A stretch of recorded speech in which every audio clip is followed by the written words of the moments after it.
Ce matin, je vous invite à vous pencher avec moi sur un petit verset, le verset réputé comme étant le plus petit de toute la Sainte Écriture. Nous sommes en Jean chapitre 11 et le verset 35. Jean chapitre 11, verset 35. C'est ce verset-là qui va nous servir de base pour le message d'aujourd'hui. Jean chapitre 11, verset 35, où il est écrit « Jésus pleura ». Jésus pleura. Le titre que je donne, ce sont les larmes du Seigneur. Les larmes du Seigneur Jésus. Mais qui est Jésus? Qui est-il? Fils de Marie et de Joseph, l'humble Galiléen, mais d'abord, Fils de Dieu, et Dieu fait homme. C'est l'Emmanuel. Jésus, c'est le Dieu avec nous. C'est Dieu qui, volontiers, choisit de quitter son trône éternel pour venir séjourner parmi les hommes. Ces hommes qui constituent la créature la plus veineuse de toute sa création, afin de les racheter du péché et de la condamnation éternelle. Mais qui est Jésus pour vous? Qui est-il pour nous? C'est le souverain sacrificateur de l'humanité entière. En lui, Dieu a déchiré les cieux pour donner à l'homme un avenir et de l'espérance.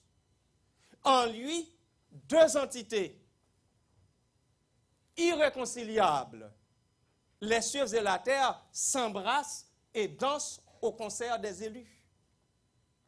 Ainsi, nous disons avec l'auteur de l'Épître aux Hébreux, chapitre 4, verset 15-16, « Nous n'avons pas un souverain sacrificateur qui ne puisse compatir à toutes nos faiblesses. Au contraire, il a été tenté, comment? Comme nous en toutes choses, sans commettre de péché. » Jésus participe pleinement à toutes nos faiblesses, bien-aimés. Amen. Est-ce que vous le saviez auparavant? Saviez-vous que Jésus participe à toutes vos faiblesses? Aux faiblesses de ceux et celles qui reconnaissent en lui ce Seigneur et ce Sauveur. C'est ce qu'il fait. Il participe à toutes nos faiblesses.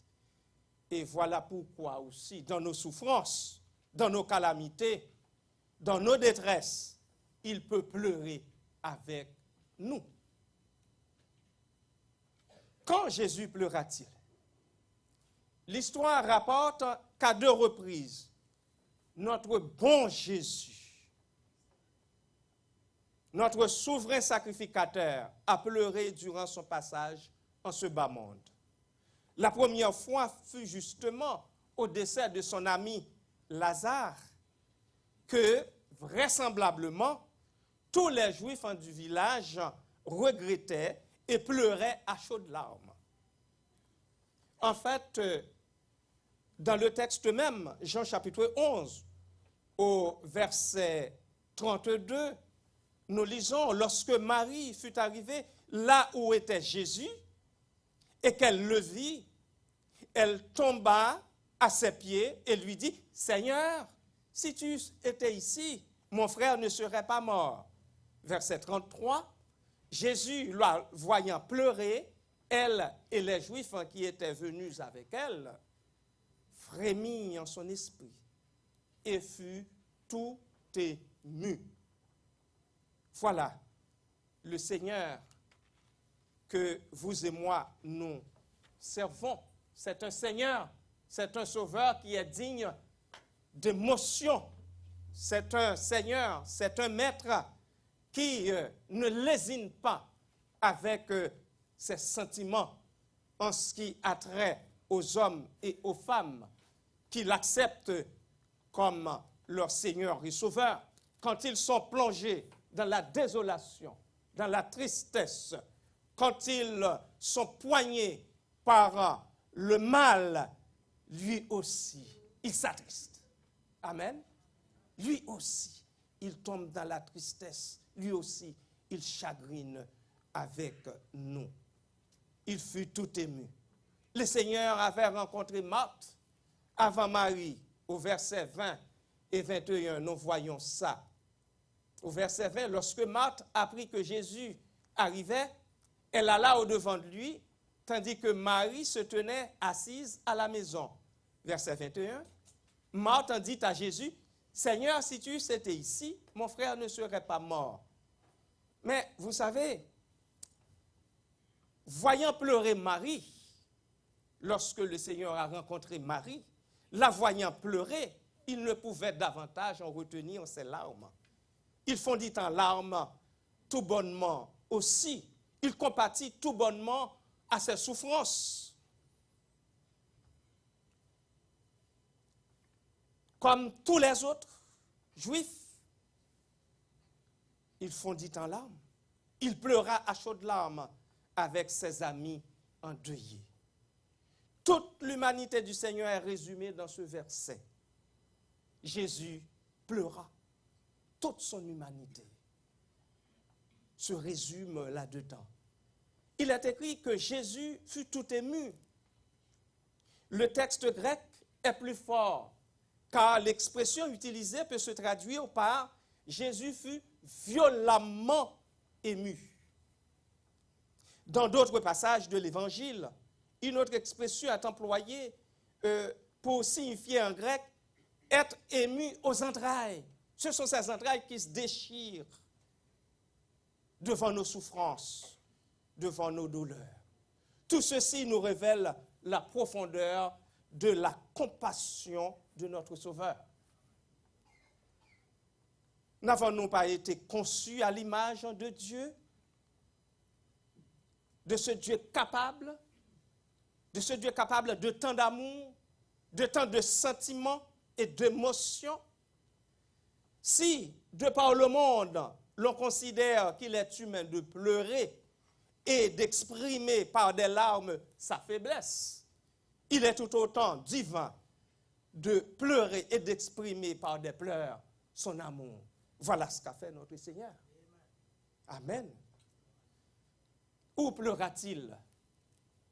Dans toute l'histoire de la Bible, ce verset de 2 mots nous démontre combien Dieu aime ceux et celles qui le craignent et le respectent.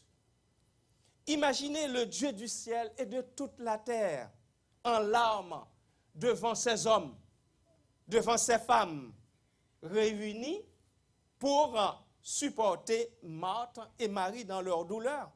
Imaginez Jésus qui, lui, qui n'a ni commencement, ni fin.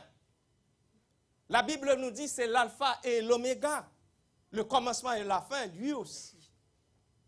Il pleura.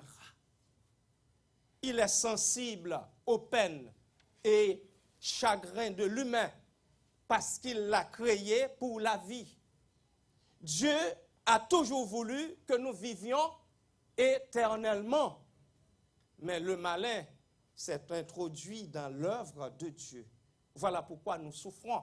Ainsi, l'auteur de l'Épître aux Hébreux va dire, en Hébreux chapitre 6, verset 23, « Car le salaire du péché, c'est la mort. » Mais, il y a quelque chose d'autre. Le don gratuit de Dieu, c'est la vie éternelle en Jésus-Christ. Mais cette vie éternelle-là est pour ceux et celles qui l'acceptent. C'est pour ceux et celles qui ne le rejettent pas, qui ne rejettent pas le Christ Sauveur. Aux côtés de Marie, Jésus a pleuré en arrivant au tombeau de Lazare. Il n'était pas question de se limiter à verser juste quelques larmes, mais il a pleuré comme tous les autres, parce que c'était important. Mais derrière ces larmes, il y en a beaucoup plus. Derrière les larmes qu'ont versé le Seigneur, il y en a beaucoup plus. Jésus entre dans nos douleurs et ressent ce qui nous fait mal. Lorsqu'il ne peut éliminer notre douleur, il la partage tout bonnement avec nous. Contrairement à ce que peuvent penser certains, le Seigneur ne pleurait pas sur Lazare, car il savait qu'il allait le faire sortir du tombeau. Il pleurait par sympathie pour Marie et Marthe.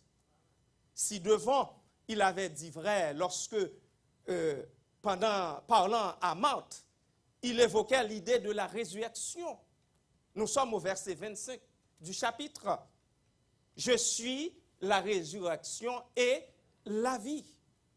Celui qui croit en moi vivra quand même il serait mort. Même s'il est mort, il vivra parce qu'il croit en moi. Vous comprenez? Jean chapitre 11, verset 25. Alors, d'un cri, il va ordonner à Lazare de sortir du tombeau parce qu'il est investi de toute puissance et de toute autorité. Le seul investi de toute puissance et de toute autorité, le seul qui avait le pouvoir de dire à Lazare, sors. Et la Bible dit, le mort est sorti. Étant encore lié, il a donné l'ordre aux amis de le délier et de le laisser s'en aller. Parce qu'il est tout puissant. On raconte l'histoire d'une petite fille qui, un jour, rentrait tard chez elle après avoir joué au dehors avec ses amis. Alors, à la question de sa mère, « Où étais-tu » elle répondit ceci. « J'étais en train d'aider ma copine qui a cassé sa poupée et j'ai voulu l'aider. » Sa maman lui répondit, tu n'as pas pu l'aider à réparer la poupée, n'est-ce pas? Non, maman, je n'ai pas pu. Mais j'ai pu m'asseoir et pleurer avec elle. Voyez-vous? L'enfant n'avait pas suffisamment d'adresse pour aider sa copine à restaurer la poupée brisée. La poupée qui était sa compagne. Les petites filles traînent partout, elles passent leur poupée avec elles dorment avec elles la déposent sur l'oreiller. Voilà que la poupée est brisée.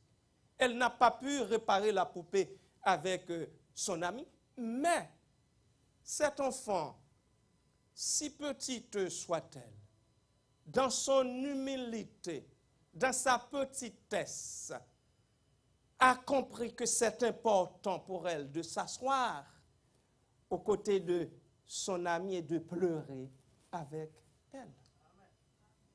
À combien plus forte raison notre Seigneur, hein?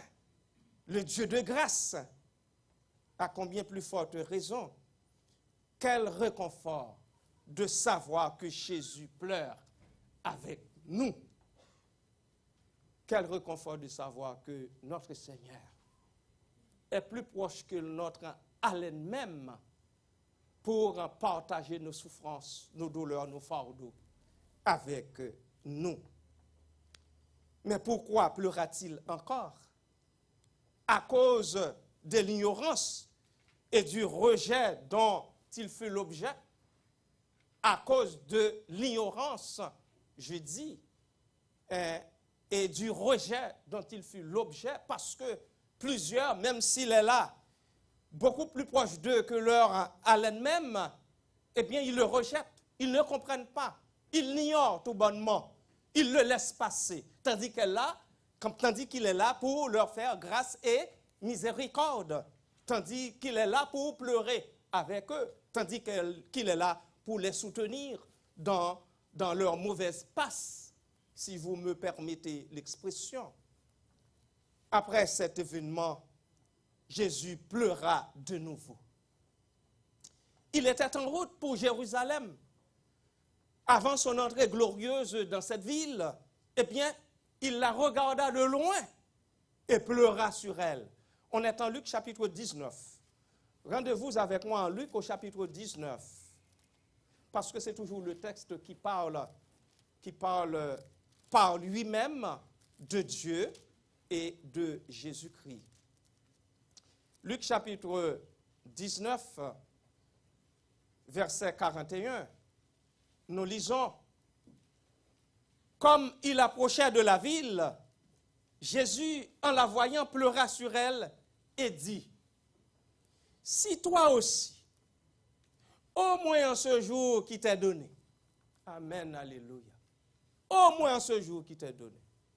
Vous savez, pour plusieurs d'entre nous, c'est un jour qui vous a donné aujourd'hui.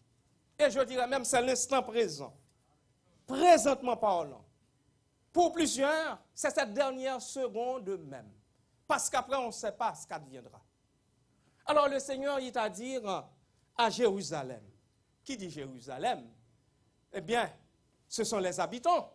Ce sont les citadins, vous comprenez avec moi. Si toi aussi, au moins ce jour qui t'est donné, tu connaissais les choses qui appartiennent à ta paix, les choses qui appartiennent à ta paix, les choses qui font partie de ta paix. Mais maintenant, elles sont cachées à tes yeux. Tu as préféré jeter sur ces choses qui font partie de ta paix, tu as préféré y jeter un voile. Comprenez? Verset 43. Il viendra sur toi des jours où tes ennemis t'environneront de tranchées, t'enfermeront et te serreront de toutes parts. Verset 44. Ils te détruiront, toi et tes enfants au milieu de toi, et ils ne laisseront pas en toi pierre sur pierre, parce que tu n'as pas connu le temps où tu as été visité. C'est la parole. Parce que tout simplement, tu as préféré cracher sur le temps où tu as été visité, au lieu de te presser d'accepter cette grâce, la grâce qu'il t'offre, la grâce qui est présentement devant toi. À Dieu ne plaise qu'il y ait quelqu'un ici ce matin, aujourd'hui, ce midi de préférence, qu'il y ait quelqu'un ici qui ne sache pas apprécier cette grâce que le Seigneur lui fait maintenant. Comme fut le cas de Jérusalem. Pourquoi le Seigneur a prononcé cette prophétie sur cette ville qu'il aimait, qu'il choyait tellement? Parce que dans sa préscience, il a vu longtemps à l'avance, des dizaines d'années à l'avance, que Jérusalem allait être détruite. Ce qui arrivait entre les années 66 et 70 de notre ère, soit quelques 30, 40 ans, 33, 40 ans. Supposons que le Seigneur ait prononcé cette prophétie un peu la veille de sa crucifixion. Alors, ayant été âgé de 33 ans plus ou moins, eh bien, ça a pris quelques 33 autres années et que Jérusalem est détruite.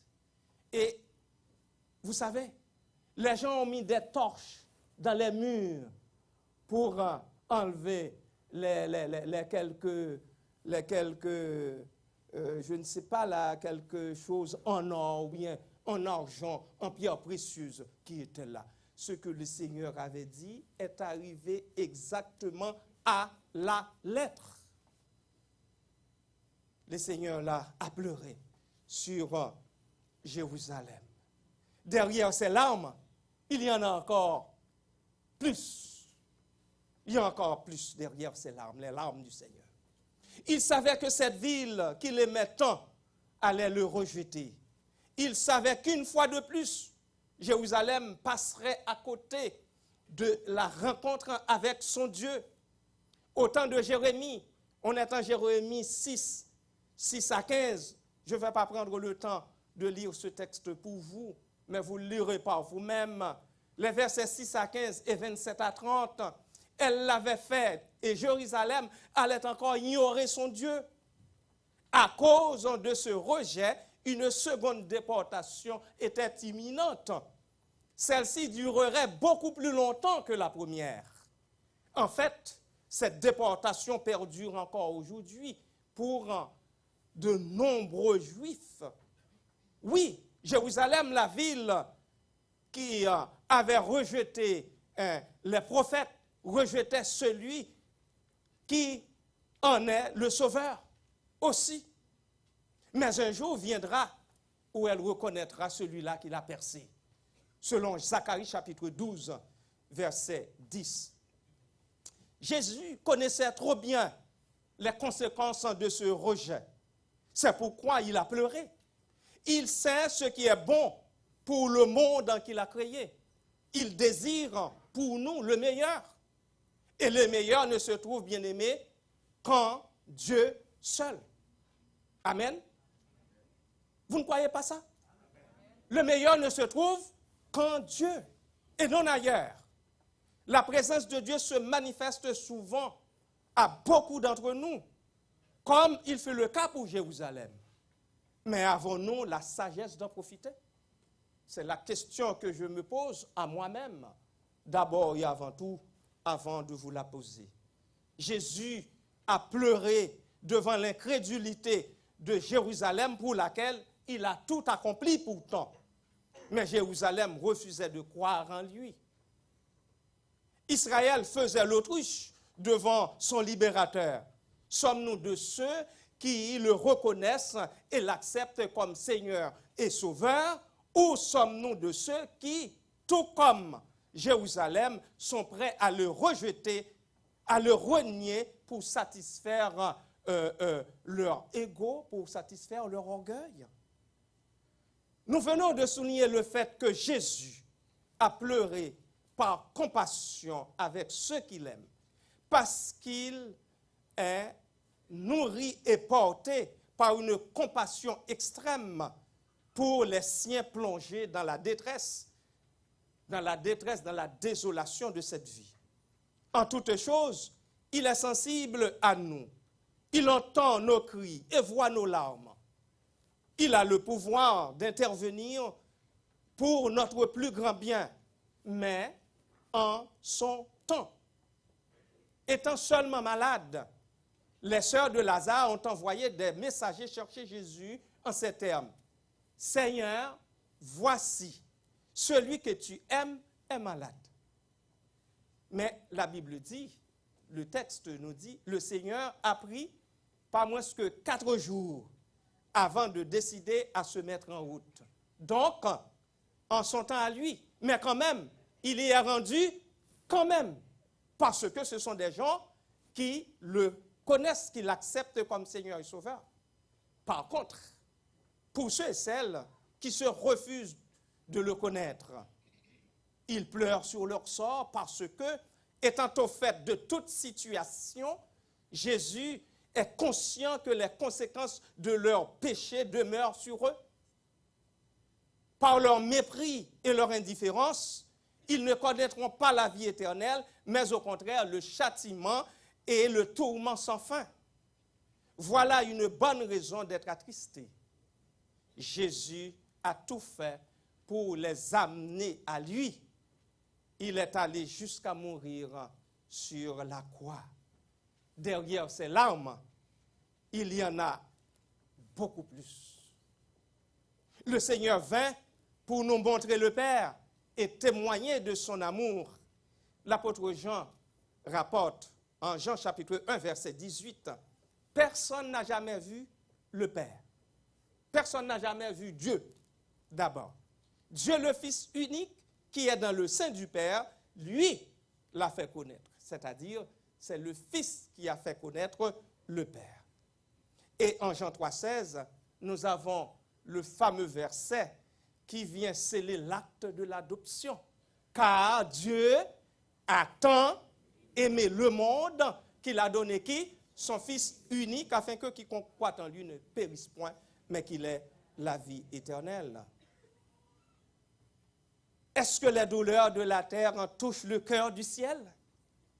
Le comportement et les actions du Seigneur répondent oui. Et un oui ferme, un oui solide. Parce que le Seigneur Jésus n'a pas lésiné du tout là-dessus. Quelqu'un a dit que la meilleure façon d'expliquer une vérité, c'est de l'envelopper dans un exemple. C'est ce que Dieu a fait en envoyant son Fils. Dieu envoya Jésus pour vous montrer, pour nous montrer, par son exemple, la douleur qu'il ressent quand il voit vos larmes, quand il voit nos larmes. Il l'envoie pour nous montrer aussi la profondeur de son amour. Derrière les larmes du Seigneur, il y en a encore beaucoup plus que ce que l'on pense. Trop souvent, bien aimés, les gens se plaisent à dire le verset le plus court de la Bible, c'est, et puis Jésus pleura. Voilà, tout le monde le sait. Mais avec beaucoup de désinvolture, avec beaucoup de légèreté, sans penser, sans réfléchir à ce qu'ils lisent, à ce qu'ils disent. Ils ignorent toute la portée de l'expression « Jésus pleura » ou ne cherchent pas à comprendre le sens de ce qu'ils lisent.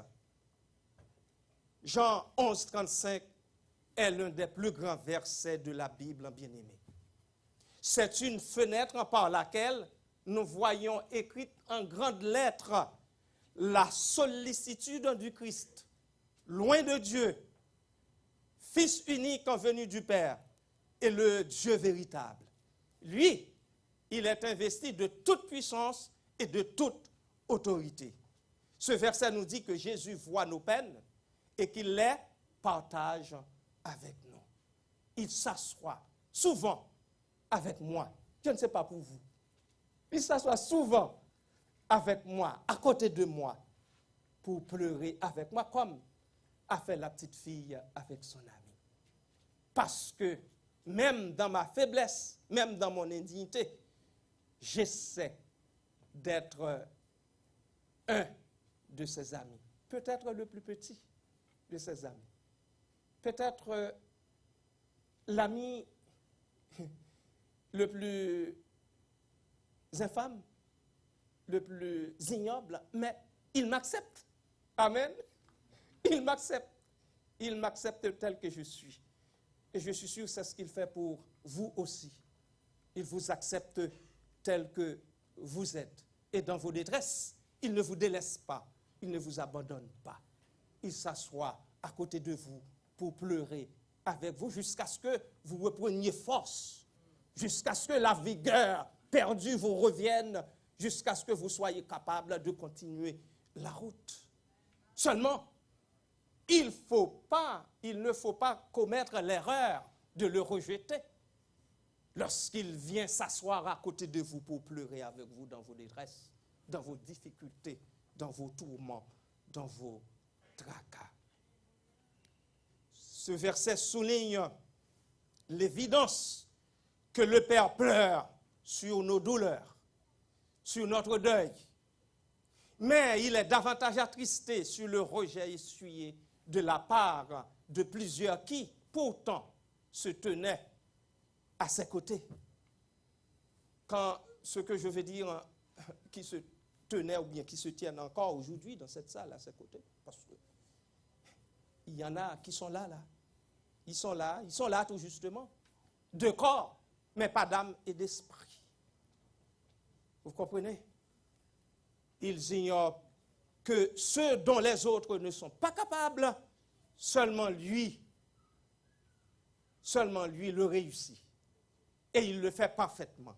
Il le fait totalement pour nous. C'est donc en lui que vous devez écouter et suivre, pas les autres. Les autres ne peuvent rien pour vous. Ils ne peuvent rien faire pour eux-mêmes, voir s'ils pourraient réaliser quelque chose pour vous, s'ils pourraient lever le petit doigt en votre faveur. Pas du tout. Jérusalem symbolise ceux et celles qui ont l'apparence de la piété, mais il renie ceux qui en font la force. C'est ce que nous lisons en 2 Timothée, et nous allons lire ce texte parce que c'est toujours le texte qui parle. En tant que chrétien évangélique, ce n'est pas pour rien que nous portons ce titre. Les chrétiens évangéliques s'attachent à la parole. Amen. Alors, c'est la parole qui parle, ce n'est pas nous qui parlons. 2 Timothée chapitre 3, regardez, J'ai noté ici le verset 5, mais je vais commencer à partir du verset 1er. L'apôtre Paul, parlant à Timothée, écrit ceci. Est-ce que vous pouvez le projeter pour nous en arrière, s'il vous plaît, pour que les gens, nos bien-aimés qui n'ont pas de Bible, puissent voir ces paroles-là. L'apôtre Paul, parlant à son dauphin, à Timothée, qui devait poursuivre le ministère, continuer le ministère commencé par l'apôtre, écrit ceci. Il lui dit, « Sache que dans les derniers jours, il y aura des temps difficiles. » Et nous y sommes. Car les hommes seront égoïstes. Hein? Il y aura tête seulement. Point de place pour les autres. Amis de l'argent. L'argent, c'est pas chaud. Moi, écoutez, je ne vous raconte pas des ragots. J'ai rencontré nombre de gens.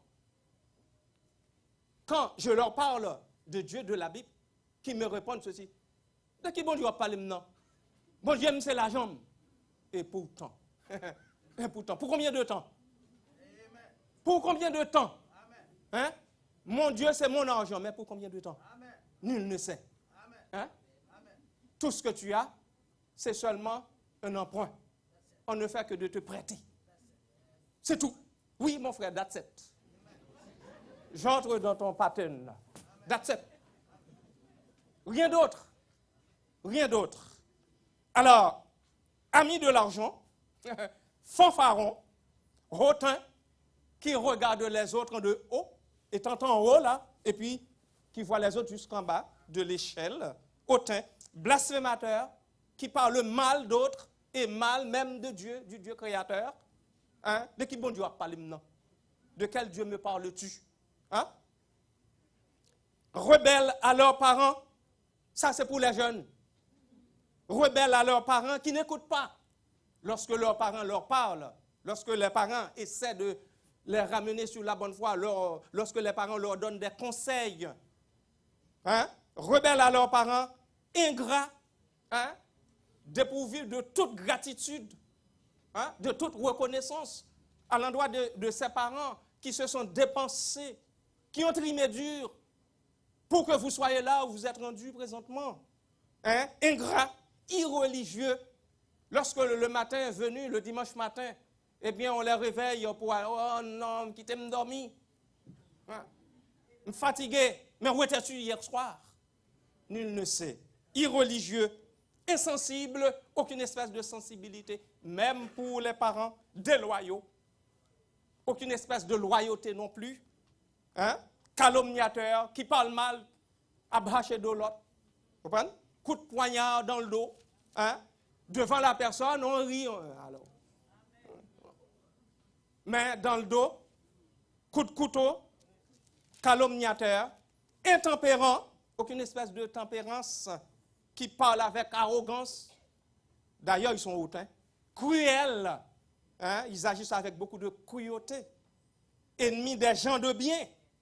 Lorsque c'est une personne de bien qui se présente devant eux, écoute là, eh bien là, vous comprenez, traître. Traître. Hein? Des gens qui se comportent qui, comme amis, ah, c'est mon ami, oh, c'est mon pasteur chéri. Je n'ai pas besoin de pasteur chéri, personne. Je n'ai pas besoin de pasteur chéri, personne. Chéri, bon Dieu. Si tu chéris le Dieu Tout-Puissant, le Dieu 3 fois saint, tu vas me chérir aussi. Tout comme je suis là pour te chérir aussi. Parce que Dieu nous fait grâce, tout simplement.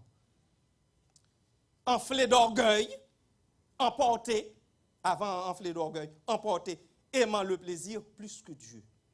Et voici le verset que j'ai noté ici. Ayant l'apparence de la piété, mais reniant ce qui en fait la force. Ce qui fait la force de cette piété dont on fait l'apparence, dont on a l'apparence. Alors l'apôtre Paul dit, éloigne-toi de ces hommes-là. Et s'il vivait aujourd'hui, il dirait aussi bien, éloigne-toi de ces femmes-là. Parce qu'il y en a aussi. Vous comprenez? Voilà comment l'apôtre Paul a enseigné son dauphin avant de tirer sa révérence de ce monde. Il dit, n'allez pas.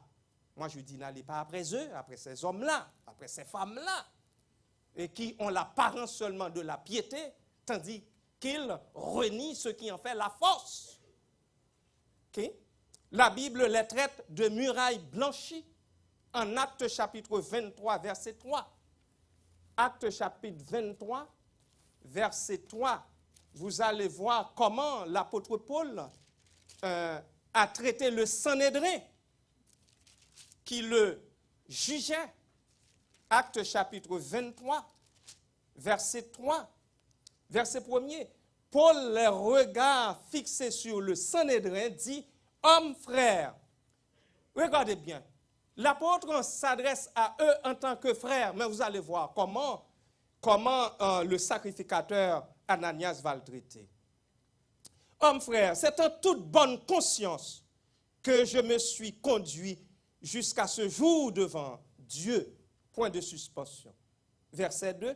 Le souverain sacrificateur, Ananias, ordonna à ceux qui étaient près de lui de le frapper sur la bouche. Craser dans le bas moins. C'est ce qu'il a fait. Je relis pour vous.